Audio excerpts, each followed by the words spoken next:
Hi, deep divers. Let's dive into 2 Corinthians chapter 1. Our Soaker verse of the week is verses 3 and 4. Just a quick reminder, Soaker stands for spending time in prayer, opening His Word and reading the Scripture, asking questions, keeping it before us day and night, meditating on His Word. Enlighten, ask the Holy Spirit to teach us what He wants us to learn, and are responding to the Scripture. So here we go.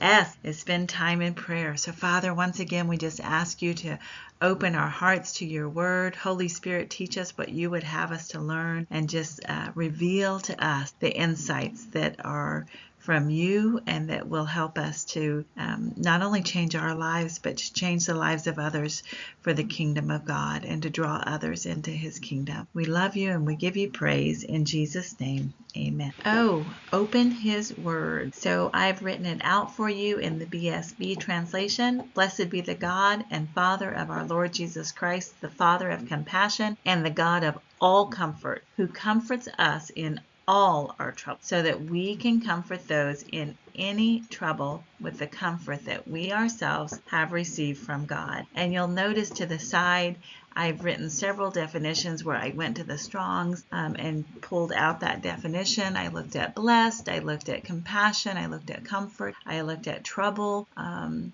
those definitions are off to the side. You can also see some English definitions that I chose to look up, which was compassion and comfort. I looked it up in the Webster's 1828 dictionary. So I hope those are helpful to you as well. And then I did write a few little side notes on that verse, or little things that kind of stood out to me about what the word blessed mean, what troubles were, and I just wrote those out so that when I'm reading the scripture on that particular page, it's all just jumping out at me. You'll also notice that I wrote it in several different translations.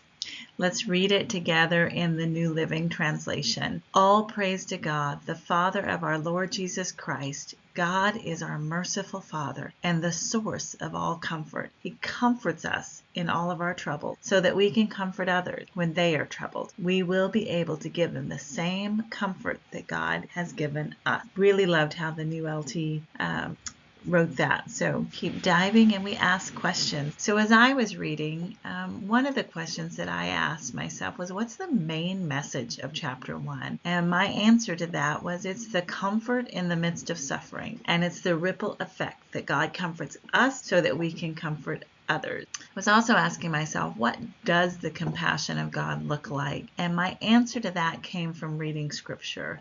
You'll notice I wrote some down there, and I'll just read those real quick to you. Jesus saw the many people and He felt sorry for them because they were worried and they were helpless. They were like a sheep without a shepherd to lead them. And then He says, later He says, when Jesus got off the boat, He saw the large crowd of people.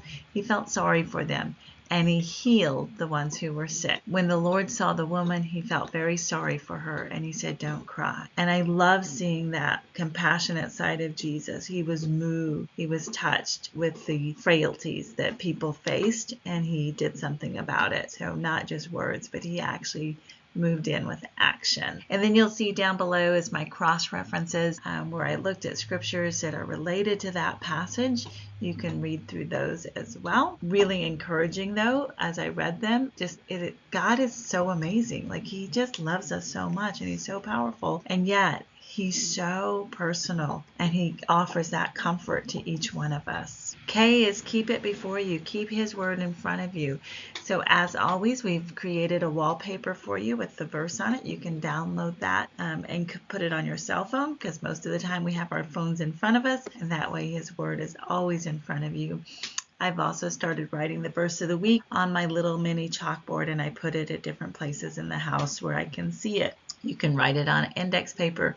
You can write it on a sticky note. You can put it on your bathroom window or mirror, whatever works for you. Just keep His word in front of you and meditate on it day and night. Because when you need that word, it's going to come to you. But you need to make sure it's on the inside. All right, E is enlighten. Ask the Holy Spirit, what does He want to teach you, and then write it down. So here's what I felt was God is so gracious, and He comforts us through every trial, not just some, but every trial and every situation. And in His comfort, we find strength. The comfort He gives us is not meant to be hoarded, but it's meant to be freely shared with others. And my response is, Father, thank you. Thank you for the love and the comfort that you have lavished on us.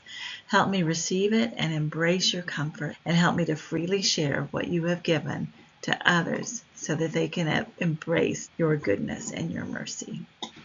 My key takeaways from this chapter are what God does for me is to have that ripple effect, and it's always to point back to Him. I'm not to hold on to it. I need to pass it on. He's given me such a gift of His comfort, and that's so that I can share it with others. And I just made a little side note that I need to pray for opportunities to share His comfort for others and just be really open to those divine appointments that He has for me and for all of us. Okay, I also did a keyword map on the word comfort. You'll see it written there again for you, as well as some of the Old Testament and New Testament references that I found regarding the word comfort. One verse from the Old Testament that I want to read to you is from Isaiah 51, verse 12. It says, I am He who comforts you. Who are you that you are afraid of man who dies, of the Son of Man who's made like grass? No reason to be fearful, because we have the King of Kings, the Lord of Lords in our life, and He's there to comfort us and to give us that reassurance. So when I looked at the Greek word for comfort, it's very similar to the word we use for the Holy Spirit as our comforter, and I think that that is a powerful reminder that the Holy Spirit dwells inside of us, and that's how we can offer that comfort to others, because the Comforter Himself dwells in us. When I looked at different versions of the Bible, that verse, every time it was still used as comfort, so I didn't really see it translated as different ways, but I did look up some synonyms, which became words such as relief, solace, compassion, encouragement, and the Greek definition actually means a calling to one's aid, encouragement, and comfort. And then I looked up the Webster's dictionary as well, which means to strengthen, to invigorate, to cheer, or to enliven.